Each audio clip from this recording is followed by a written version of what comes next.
talk about how can you select how to block call on your Truecaller app. We go to figure out the solution or know how you can do that in your app. So you just follow these ways, then it's going to work with you.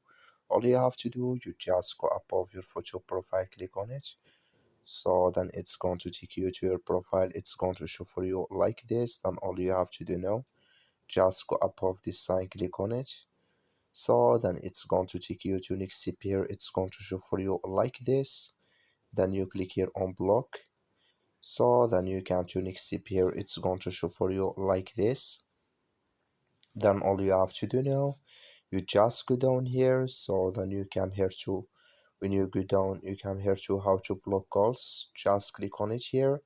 So then here can you select if you want to reject automatically here or ring silent. Here can you select. So that's all you have to do. Thank you for watching. Don't forget to support us by liking, subscribe.